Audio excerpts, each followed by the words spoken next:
Welcome home to USA Global TV and Radio, a place where dreams take flight, with authentic storytelling, diverse perspectives and meaningful conversations, where global stories unite and bridges are built beyond all borders. Discover world-class education, entertainment, hope and inspiration. Together, we're building bridges worldwide. Subscribe to our channel, USA Global TV. Download our app, USA Global TV. Be our guest or join our team. Visit usaglobaltv.com. Thanks to our founder and executive producer, Dr. Jacqueline Kerbeck. Music score by Yeffy Tang from Cloud Road Music. Voiceover artist Mike Porter. Creative direction by Paul Garcia. USA Global TV and Radio, your home for global connection. All rights reserved. This video and its contents are the exclusive property of USA Global TV and Radio. Unauthorized use, duplication or redistribution in any form is strictly prohibited.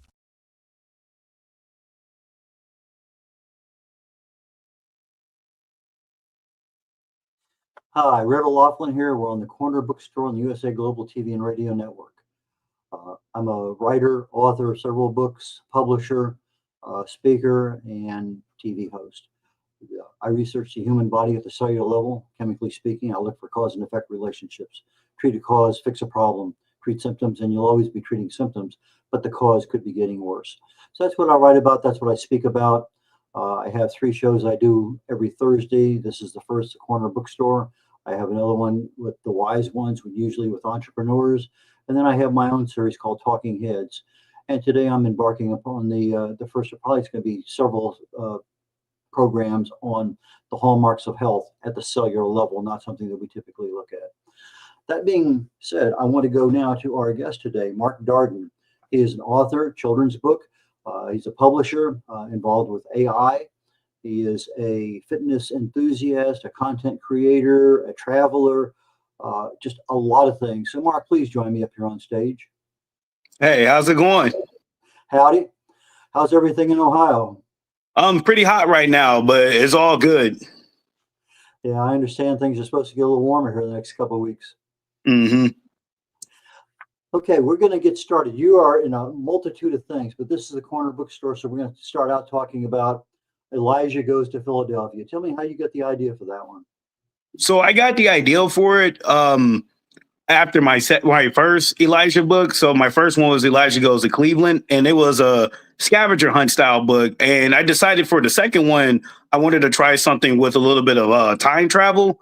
And I looked at Philadelphia as a good city to do that because of the historical nature for America with like Independence Hall and a lot of the historical landmarks that's there in the city. Is that one of the cities you traveled to a few times in advance just to kind of get a feel for it? Yeah, so I've been there plenty of times in the past, so I figured that I can actually write a book about the city. I know where a lot of the landmarks are, so that's why I picked Philadelphia. Okay. How many books do you have? Currently 3. So I have It's Game Time, Folks, Quest for 30. That was my baseball travel book from 2019. Then I have the first Elijah book, which was Elijah Goes to Cleveland. I released that in 2021. And then I got Elijah Goes to Philadelphia now. That's got released earlier this year. Well, it sounds like to me you're right on the path for another 150 books because there are a lot of places to go. Mm-hmm.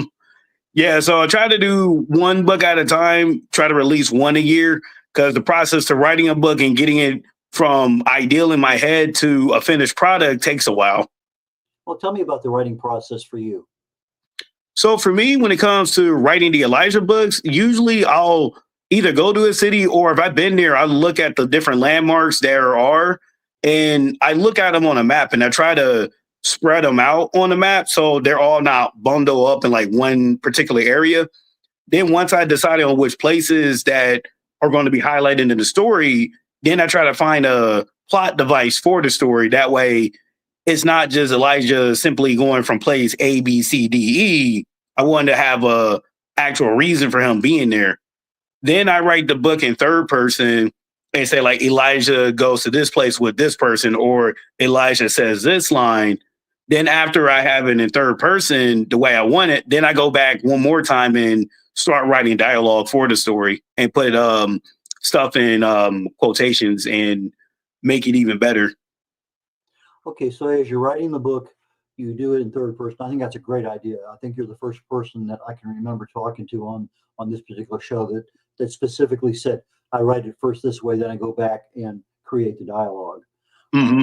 I wrote a book 10 years ago on the last mission I had on a Russian submarine when I was in the Navy, when my wife was going through chemo, and I never put the dialogue in. I have the whole thing done, and it's just, I'll get back to it. So I appreciate saying that today, because you've kind of stirred up in my brain. I need to go back and do that. I just haven't done it. But okay. Yeah, usually with the third person, that's more to get the action done, down. Then I'll go back and add some like actual dialogue where I'll say like this character said this or this character said that. Okay. Tell me about your editing process. So with the editing process, I do have an editor, Brooke. She's been amazing for me. I'll send her what I wrote or what I got on my Word document, and then she'll send me back feedback and say like, okay, this doesn't make sense, or you could probably improve this. And then I just take her advice and just apply it to the manuscript, and then I send it off to her again, and then we finalize it. So usually it goes through 1 or 2 rounds of editing before it's completely finished. Okay, so you are looking at character development, plot development, location development, time development, a lot of different things that need to meld in. And she does a pretty good job of helping you with that. Yeah, and you got to keep it all within 26, 27 pages as well. So you're trying to have a story with a beginning, middle, and end, have action, have sequences, and then you got to keep it within the confines of a children's book, which are usually about 32 pages. But if you take out the front matter and the back matter, it's really down to about 26 to 28 pages.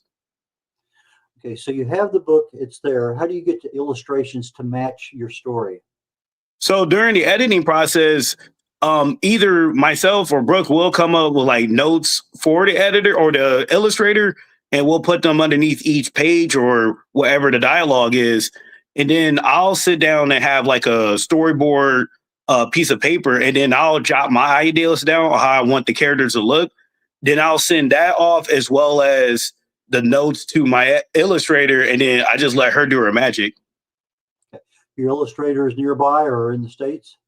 Yeah, she's in Los Angeles. Now, a lot of the people that I use as a publisher and book coach, I help other people. And a lot of the ones that they use Fiverr, and that could be in Pakistan or who knows where. And so sometimes you end up with, it's almost like a 72-hour realm to get, okay, we find it's wrong, we need to change it. By the time you get there, they're in a different time zone, 12 hours away. By the time they wake up and get things done, it's back to you, you're in a different time zone. So it's really neat to have a US, because you're a couple, 3 hours difference at any point in time. So that's neat.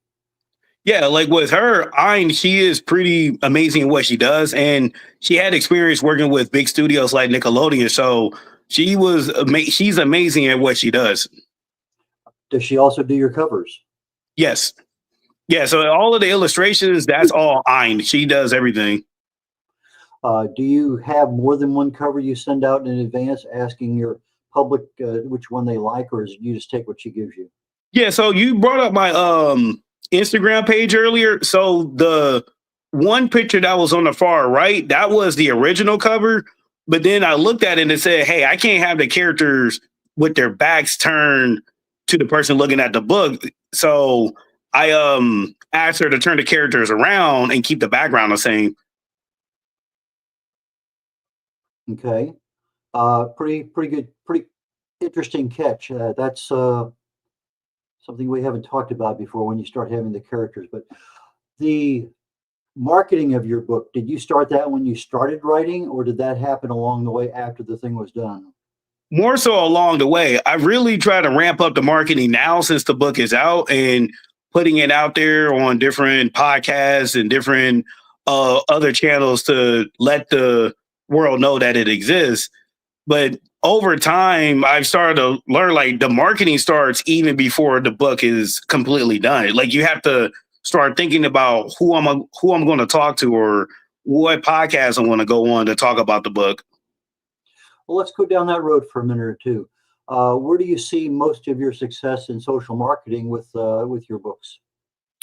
Usually with social marketing, usually it comes to videos. Like lately, I've been trying to do more videos to increase awareness about the book, and I get a lot of hits. And there's people that would click on like the Amazon page or click on myself to figure out who I am, and I've been getting pretty good success with that. Most of the other success I've had is just through word of mouth, just talking to teachers or other independent publishers that I have as friends or who I know, and we just help each other out and show the world our books. Do you do any signings anywhere? Yeah, so I do signings at book fairs as well as other smaller shows where I can just get my book out there in front of the people. The marketing into things, I noticed you have a publicist, Mickey. Mhm. When did you decide to go with the publicist and why? So I was with one of my other marketing people that I know, and she always said, you got to increase your web.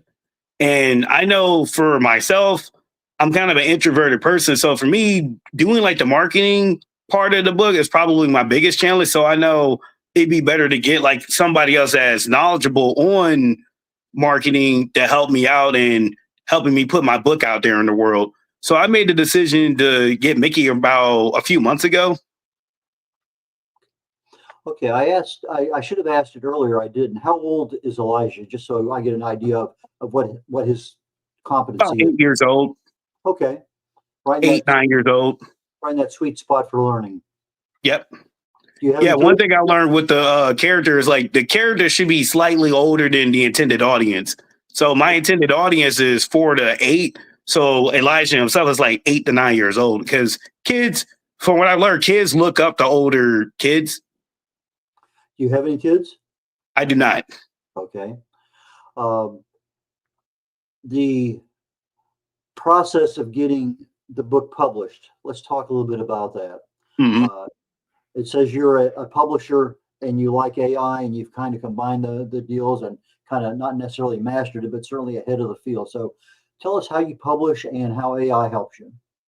So when it comes to publishing, once I have all of the illustrations and all of the writing done, then I look for either a printer or some place that prints the books on an offset method. That way you can get a huge stack of books for a really good price. In the past, I used to go to this one place that was based in Michigan, but then I worked with another company this time around, and I get the books printed in China, and they do pretty amazing work. They keep me updated throughout the process, and then they ship them back over here to the States about 2 to 3 months after they're printed. Okay, so the time delay is not an issue when you take a look at the cost savings. Yeah. So as long, yeah, when it comes to publishing the book, you just got to understand that you're going to be investing a lot of time, whether it's writing the book, getting illustrations done, getting the books printed. It takes a while for it to get from the initial idea to a finished product, especially if you're doing hardcover books. Now, if you want to do a softcover book, you could probably get that done within a week once you got the illustrations and all of the manuscript done. Like I got a softcover version of the book, and I used a local printer here in Columbus to get those done, and they had them done in a week. What do you think is the difference between the hardcover and the softcover? So with the hardcover, that one has a map on the inside of the cover on the end sheets. The softcover doesn't have it. And also when it came to the illustrations, I had to ask Ein to make sure the softcover version was slightly smaller than the hardcover version of the cover.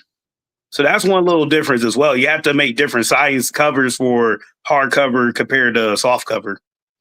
Okay, on the book itself, what size is the book? So the book size for the hardcover is 8.5 by 10 inches. Okay, and the paper and the softcover? It's about the similar size, 8.5 by 10 inches. It's just that the cover art has to be a little bit bigger for the hardback. Yeah, so like the cover itself, it makes the book, like with the hardcover version, it makes the book slightly bigger, I'll say about 8.7 to about 10.4, so slightly bigger. And you have to account for that when you do the illustrations. Have you had any problems that you can pass on to a new children's book author with regard to some of the things that you've learned with regard to writing? Let's talk about writing first, and we'll talk about publishing second. So when it comes to writing, this is going to sound pretty obvious, but read your writing. Read what you wrote, because there's so many things that's going around you trying to figure out illustrations or trying to make sure this looks great in this place that sometimes you could just overlook what you actually wrote and not proofread anything. And you end up having embarrassing typos and mistakes once the book is printed.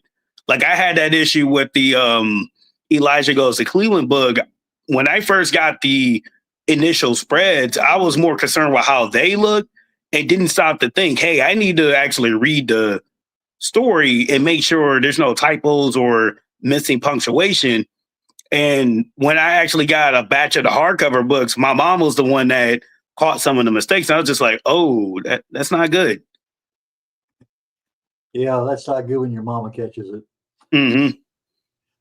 Say, did you use AI at all in regard to writing the book, or was it just in the publishing end? No, for writing the book, no AI was involved. Usually I use the AI for more of the administrative stuff that I have to do, like sending emails, maybe coming up with a flyer or something administrative that I really don't like to do, but I know I got to do. But usually I typically use the AI for emails. Okay. And publishing lessons learned. Tell us about that. So with publishing lessons, I learned like you have to make sure when you create a spread or a page for an illustrated book, it has to be slightly bigger than what your intended size is. So like my book, for example, is 8.5 by 10 inches, but with the actual spreads, they have to be slightly bigger than what the page size is. So you got to add about 1/8 of an inch all around to account for the cutting process, because you don't want to have something cut off from the book that's important. Are your illustrations bled right out to the edge of the page, or they have white around them? They bleed out to the edge of the page. So every time I talk to Ayn about what I want the illustration to look like, I always advise her to make sure there's enough room or make sure nothing's important on the edges. That way, when the book gets cut, nothing important gets cut off, like maybe like somebody's leg or a head or something like that. Or like even in the middle of the book, nothing important is like right in the middle. Between the two books, Elijah Goes to Cleveland and Elijah Goes to Philadelphia, how long did it take you to write each book? About 1.5 months each to write each book. The biggest process or the biggest difference between the Cleveland book and the Philadelphia book was finding an illustrator. So with the Cleveland book, it took me about 2 months to find an illustrator. And once I found Ayn, she was easy to work with. So we worked together again on the Philadelphia book. So it made things a little easier on that front. And as for an editor, the first time around, I went with an editor in a children's group or a children's group I'm a part of. And then this time around, I found another editor just to have a different person look at it. Have you considered using AI to do the final proofread for, say, a 6-year-old? Because No. that to me is one that I find to be I write very technically. And so when I'm doing one of my final processes, I'll have it proofread because it doesn't change anything. It just tells me where things are at. And yeah, I haven't considered doing that. Yeah, but I'll say I want it for 7th grade level. And that way it takes a lot of the stuff I have and kind of massages it into more easily understood language. Mm-hmm. Yeah, I haven't considered using AI for proofreading purposes. I'd rather have an actual person look at it. Yeah, well, I do that too, but and it's just interesting if you say AI edit this. The first time I did that, I took about 20 pages in a chapter, and it edited it down to 2 paragraphs. And that's not what I wanted. And so I now have almost a small paragraph, 5 or 6 lines, that I say, okay, this is what I want done. And it does a pretty good job of editing, but you have to tell it exactly what you want, because if Hmm. you think it speaks the same language, it doesn't. Mark, we're coming up on a commercial break here very shortly. Uh, I'd like to get back into anything else we want to talk about your writing experiences, and then I'd like to get into the real Mark Darden and fitness enthusiast and everything else. So let's go to the commercial break, and we will be back very shortly.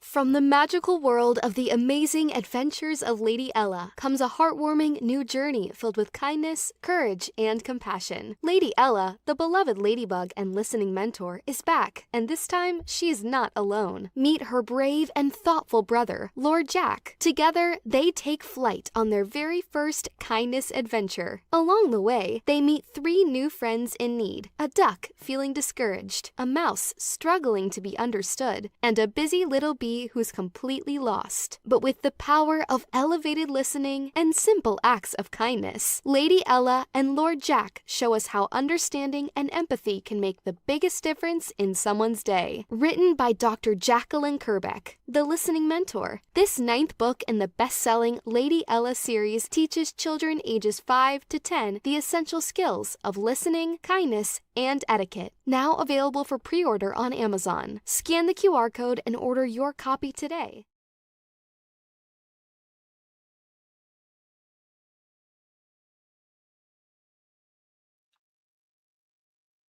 Errol Laughlin here on the Corner Bookstore on the USA Global TV and Radio Network. My guest today is author Mark Darden. Mark, please join me back up here on stage. Before we get into the rest of Mark Darden, do you have any plans for audiobooks or books in foreign languages? Yeah, I do have plans for making the book in an audiobook format. So I was just at a conference this past weekend, and one of the vendors, they make audiobooks for visually impaired children. So I was thinking about going that route to have another version of the book out to reach a new audience. Okay, no foreign languages at this time? Not at the moment. I publish format, and I help Dr. Jacqueline with her books here on USA Global TV and Radio Network. And one of the things we did right off the bat on the first one was come up with a dyslexic fonts, because a lot of times we don't know the kids may have a problem with dyslexia. And there's fonts out there that are really honed in on the ability to help somebody with dyslexia to read more easily. Just pass that on for what it might be worth. Mm-hmm. Yeah, I'm open to all advice. Another thing I learned over this journey is to have an open mind to everything. Okay, I notice you have on your website various things. You're a marathoner. You've been to WWE, football games. Let's talk about the real Mark Darden here for a minute. Fitness enthusiast. How did that happen? You played football or something like that way back when? Yeah, so back in high school, I was actually a cross country and track runner. And back then, that's all I did was run. And then after I graduated high school, I started to lift weights. And there was a rec center right by my dorm at Ohio State. So I was in there almost every other day, just working out and gaining the freshman 15 and just eating a lot of food. And then over the years, I'll look at different fitness challenges and to try to at least do them once to see if I can do it. And once I accomplish the goal, then I try to move on to the next thing. So you mentioned the marathon. I did that back in 2016, and probably the hardest fitness event I've ever done in my life, but pretty life-changing for me. How'd you prepare for it? Lots of running. So that marathon was in May. I started training for it back in January, and here in Ohio, the weather can be hit and miss. So in January, it'll be super cold some nights, and then it could be 80 degrees the next night. That's just Ohio weather, but it took me about 5 months to get ready for the race. Let me brag real quickly here. My son was a cross-country runner in high school. He went to college. I think they put him up to about 130 miles a week, and he really got burned out. But his best time on the cross-country was 10 miles in under an hour.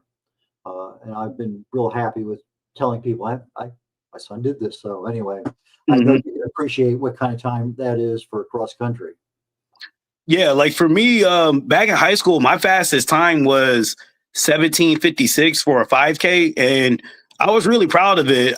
Sometimes I wish I had one more year of high school where I can see what I can really do and potentially get down to the state level. So I think I was pretty decent at cross country, but not.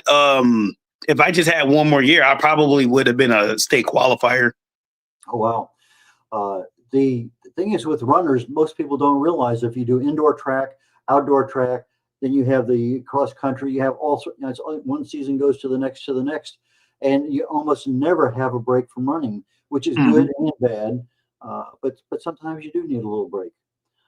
Yeah, yeah. So in high school, I had that break. Like after cross country was done, I didn't do anything for like 3 or 4 months, and then track started in about February.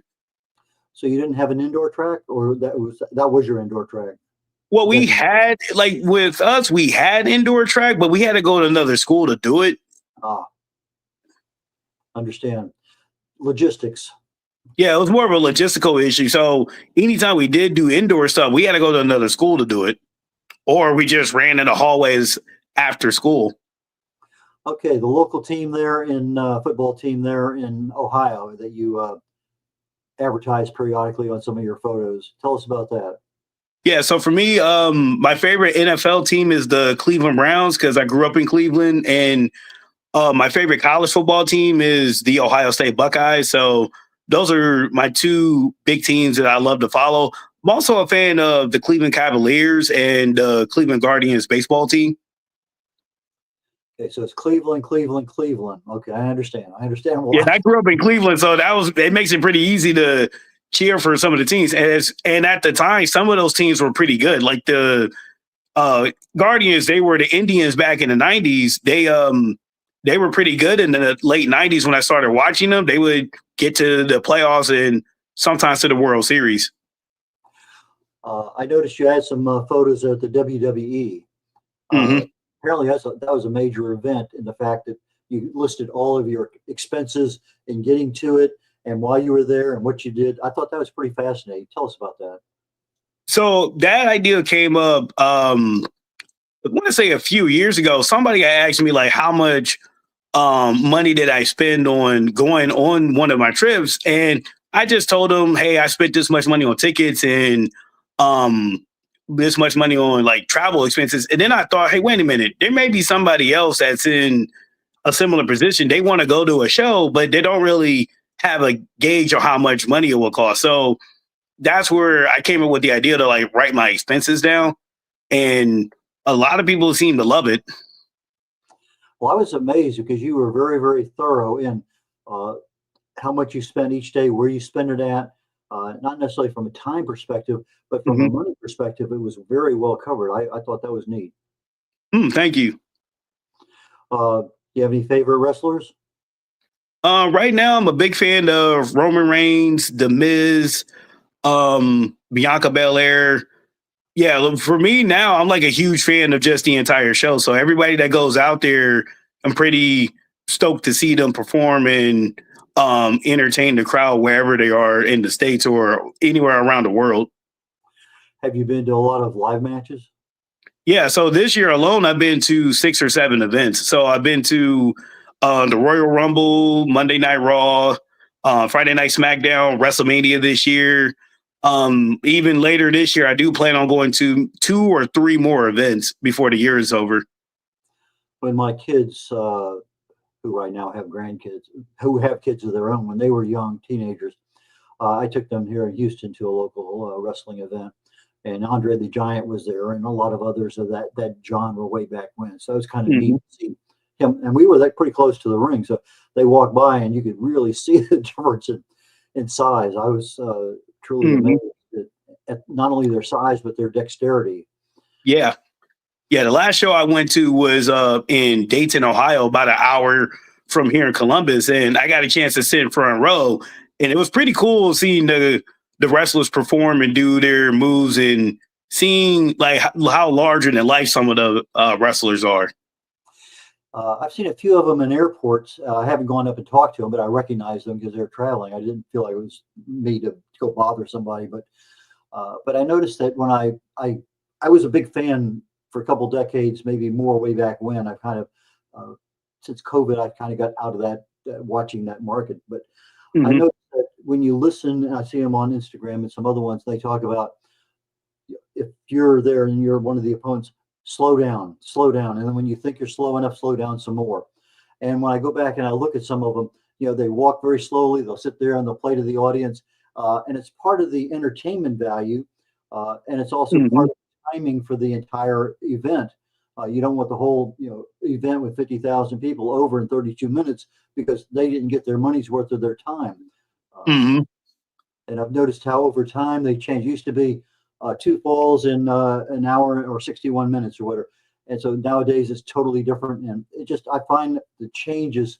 I started watching them back probably in the 60s, all the way up till about 2000, I'm guessing. And then it kind of started fading after that. Mhm. But it's entertainment. It's not really wrestling per se. And if you go back into history, back into the early 1900s, there's a shut off between boxing and wrestling, where boxing stayed primarily in uh, the the not the entertainment, but in the professional Like the athletic, sport world. the sport, the Mhm. athletics. And the wrestling decided to go a different way. And you'd have one guy being the good guy in this city, and then 3 days later he'd be in another city. He'd be the good guy, and so and you didn't know because there wasn't that much, marketing and of that Yeah, information. you didn't have social media back then where like, okay, this guy's the good guy, and you couldn't really change it up like that. You can't do that nowadays. Yeah. So it's an interesting area.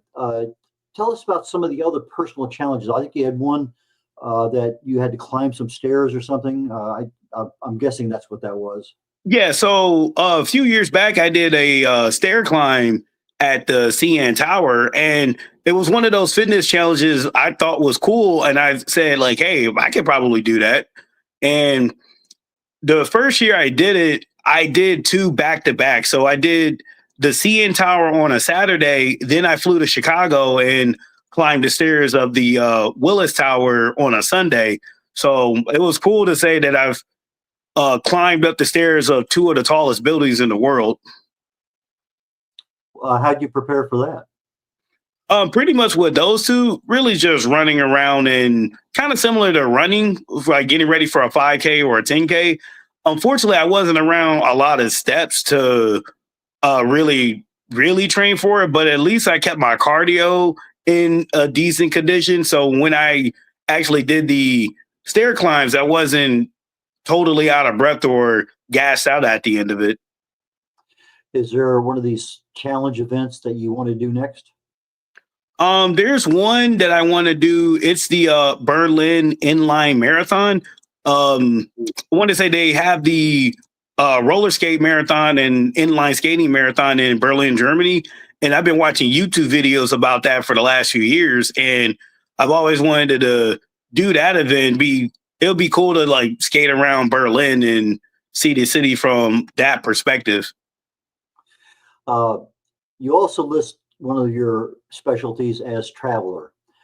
Tell us about your travel experiences. So I travel planes, trains, cars, boats, anything that moves. There's probably a good chance I've been a part of it. So initially, when I started like traveling more often, I tried to do it on like travel on a budget. So I would catch like the Greyhound bus to a city, or um, maybe rent out a car and drive. Then over time, I started to take more flights and be able to go to places a little further away from where I'm located right now. What places have you really enjoyed going to and you'd go back? I really enjoy going over to London. That was one of my favorite cities. I also enjoy going to Toronto. I try to go there once a year to meet up with some friends and potentially go to a hockey game with them.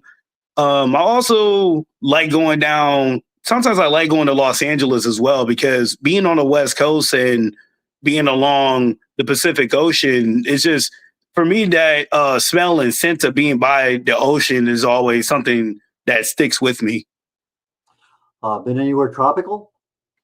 Tropical, not yet. So I haven't been to the Caribbean yet. The closest I've been to like tropics is Miami, and that was only for about a day. So I wasn't really on the beach or anything like that. You talked about boats a minute ago. Have you been on cruises? Not full-fledged cruises, but I've been on boats before to see like different places. So I've been on the Maid of the Mist in Niagara Falls, and just looking up and seeing the waterfalls come over and seeing how powerful they are is always awe-inspiring. But my friends in Canada is always trying to convince me to go on a cruise with them because they take 1 or 2 cruises a year. So I got to talk to them and see when the next time they're going on a cruise. My wife and I went on our first cruise a couple of months ago. We've been many places in the world, but never on a cruise. So that was something that was new to me, and we're probably going to go on another one here just after the first of the year. So anyway, it was an interesting experience. We're getting toward the end of the show. Is there something that you wanted to talk to my audience about that we haven't covered today? When it comes to traveling, I always feel like travel kind of breaks down a couple of barriers. So there's people I grew up with or friends I know, they haven't even traveled outside of the state of Ohio.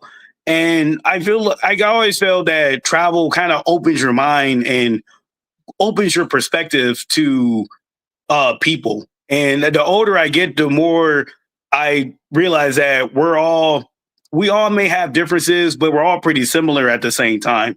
We all just want to do the best. What we want to do is best for our families or our friends, and really just have more of an understanding of one another. Okay. How do people buy your books? How do they get in touch with you? So to purchase the books right now, they're available on Amazon as the hardcover as well as a KDP download. Also, you can purchase the book at bookandauthor.com. If you want to speak to me or bring me in as author visit, you could go to bookandauthor.com. Also, to follow me on all social media, you can follow me on Instagram, X, Twitter, TikTok at Buckeye Muscle. Mark Darden, I found you on Buckeye Muscle. Tell me about Buckeye Muscle. How did that happen? So that came from a college class. So the only reason I have a Twitter X account is because of this college course. So it was a communications class, and we had to do like 4 different projects throughout the year or throughout the quarter. And one of them was to get a Twitter account. And I got the Twitter account. And the way I came up with the name Buckeye Muscle was I'm an Ohio State Buckeye. I live here in the state of Ohio. And at the time, I was more into bodybuilding. So Buckeye Muscle, and it just stuck ever since. Okay. I really appreciate your time today, Mark. I look forward to the next time we get together. And I'm going to say goodbye to you now, and I'm going to let the world know what's going on next. Thank you. Thank you for having me. Okay. Rebel Laughlin, we just had Mark Darden here on the Corner Bookstore on the USA Global TV and Radio Network. Our next show in about, let me take a look at about a minute or so. No, this show is going to be over in a minute. The next show is in about 20 minutes, and it's called The Wise Ones. And usually I have a chance to have an entrepreneur talk about lessons learned, wisdom acquired over time. And my guest today is Melissa Pickett. I met her a couple of weeks ago here in the Houston area, and she is a registered nurse that became a legal nurse consultant. Some practice that I've never heard about before, but what she does I think will be very interesting. So we're going to have Melissa Pickett next. Then on the top of the hour, 1 o'clock here in Houston Central Time, my show Talking Heads. We're talking about this week and probably the next couple of weeks, the hallmarks of health. I talked about the hallmarks of aging and age-related things over the last 3 weeks. But the hallmarks of health are looking at it literally at the cellular level and the communication levels within the body and what affects them, what helps support them, what degrades them. And so that's my primary topic today on health. And I can see right now it's probably going to be at least 2, maybe 3 weeks. I'm hoping not, but it is. So you all have a great time, and I'll catch you next week. Bye now. USA Global TV and Radio proudly presents The Corner Bookstore, hosted by Red O'Loughlin.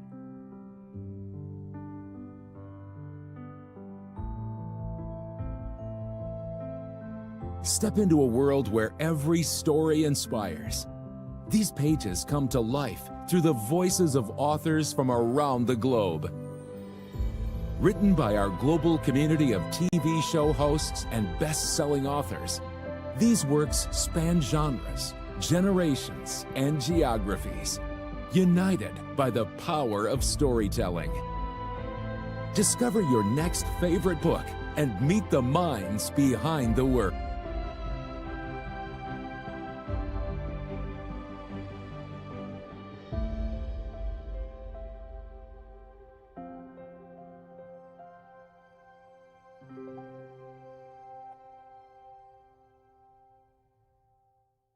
Thursdays, only on USA Global TV and Radio.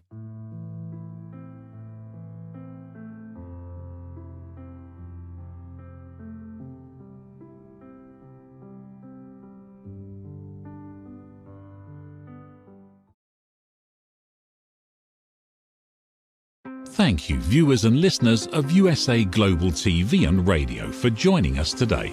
We're honored to have your time and attention as part of our global community.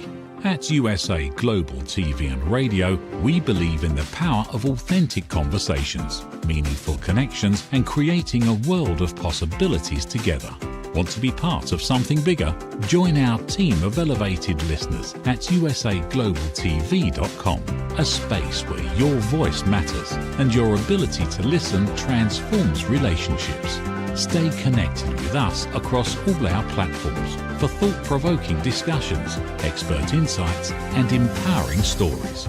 Subscribe to our channels at youtube.com/c/USA Global TV. Follow us on social media and explore the endless opportunities we're creating for growth, learning, and inspiration. Together, we're not just broadcasting, we're building bridges and changing lives one conversation at a time. For inquiries, contact us at info@usaglobaltv.com. Music by Johnny Dies. Produced by Executive Producer and Director Dr. Jacqueline Kerbeck. Voiceover by Mike Porter. Creative Direction by Paul Garcia. All rights reserved. Copyright 2025. Visit usaglobaltv.com to view our full terms and conditions.